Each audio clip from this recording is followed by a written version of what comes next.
I think you hit it on the head. And I love the comparison that you're making of the, not the bipolar, but the borderline personality disorder and the narcissism, because they do show a lot of things in common there. And those grand gestures, just being grandiose in personality and this and that, can be mistaken sometimes for narcissistic versus the borderline personality. And I would just say that I think the line there would be, again, the uncontrolled emotions from, minute to minute, even with the borderline personality disorder versus the narcissism, which can be a little bit more controlled.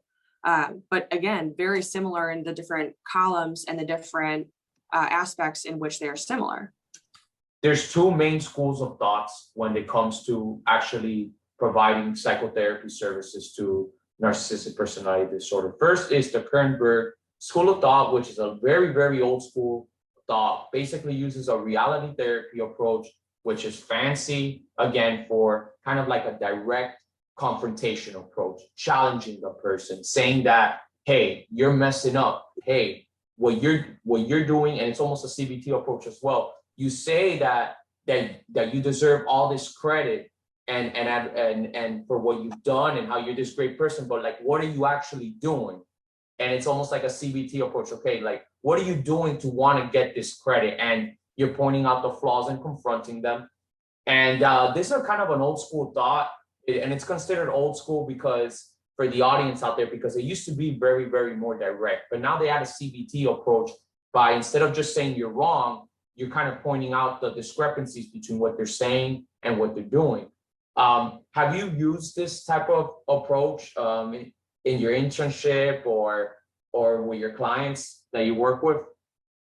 Yeah, a little bit. It's, where you have to, I feel that it's important when you're going to criticize someone or constructively criticize someone or tell them they're doing something wrong, that you need to point out not necessarily their flaws or their mistakes, but showing them why you feel that way and explaining to them, this credit, you want this credit for doing this, show me where you deserve this, show me why this credit belongs to you.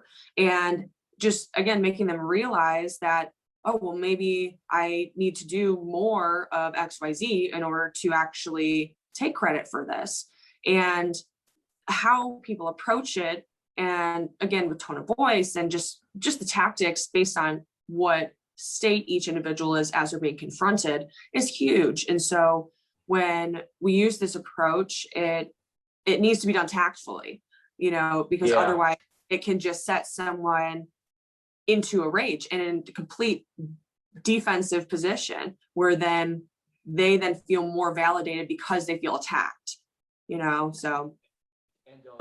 And the goal of this specific Kernberg school of thought and reality therapy, CBT, they have these terms in the psych field call it, but the goal is actually eliminating their grandiose, like we said, grandiose thoughts, this high sense of self-admiration that they feel they deserve, and obviously goes into their relationships like, oh, you're not doing this for me, I deserve this, I deserve flowers every day. And it's almost like it's a whole way of being, and it's right. Challenging their paradigm, really challenging their paradigm in a direct manner, and for the person to realize, hey, you know what?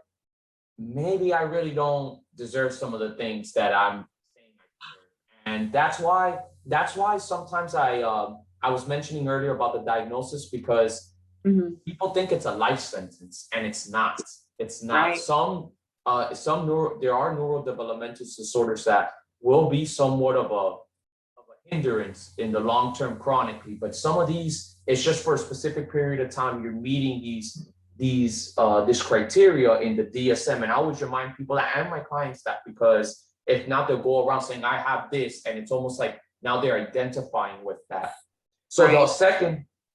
The second school of thought, and we talked about Kernberg, direct confrontation, almost eliminating the patient's grandiosity. That's the goal. But the second is Kuho, actually being more empathetic towards the client, that encourages the client's grandiosity to strengthen the patient's natural deficient self.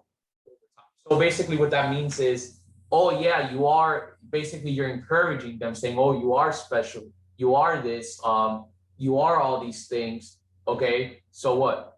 Like, you are special, you do deserve this admiration, but so does everybody else. Kind of almost like they're not so different from everybody, like the way they're making it seem.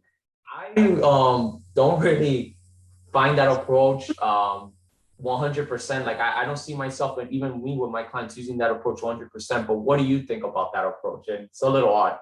Yeah, I agree with you. I'm more prone to the Kernberg approach, but I can see how with certain people that this approach may work, because when you have someone who the, challenging why they deserve uh, these recognitions, whatever, when that doesn't work, if they, let's say, do become defensive and you're trying to show them, this theory may work in the sense that if you are encouraging them, but that at the same time, but then also bring to light that, well, this person is also awesome or deserves this, and this person, so kind of may actually have them try to actually participate more, do more in society for others, in that sense. So I can see how it would work, but at the same time, I think it also determines who you're working with. It's all based on where their, again, the cultural upbringing, maybe their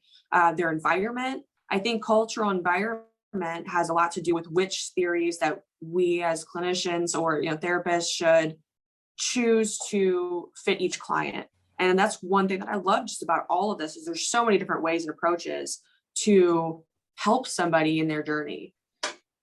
And the cultural part, and we must always take that into consideration, because the DSM doesn't, they've been trying to include culture, especially in this recent revision they did, but they actually leave that up to the clinician. And that's why they've been focusing for a while now on for clinicians to be multicultural.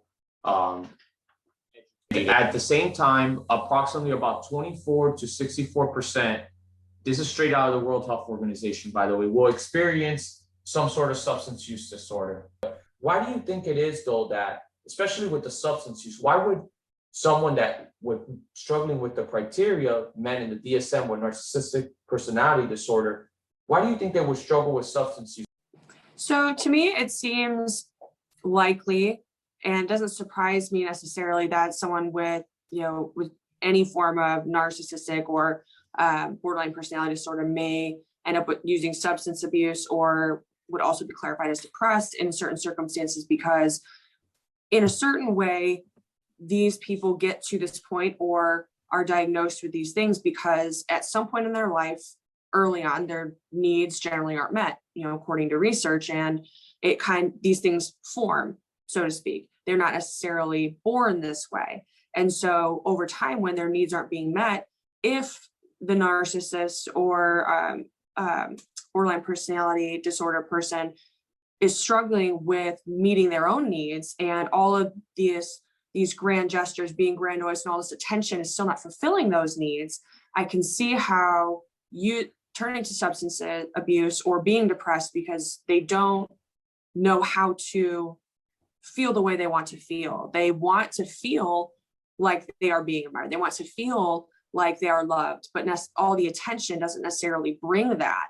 They're missing those key components like empathy, that when you empathize with somebody, you make that connection and you have a sense of understanding. And these people who unfortunately suffer from these things don't have that or lack that in certain ways, and wish that they could understand in certain circumstances. There are plenty of narcissistic personality disorders out there who have no interest in others, again, because of the lack of empathy, but there are plenty that do want to be better and do want to do better, but don't know how, and have a hard time. I mean, everybody this day and age has, I feel, an issue asking for help sometimes.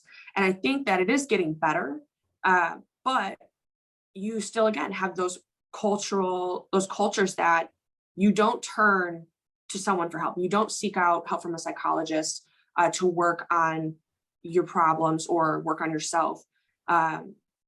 And I think that is a big hindrance with some people as to why they would turn to substance abuse, or why they suffer from depression in the first place.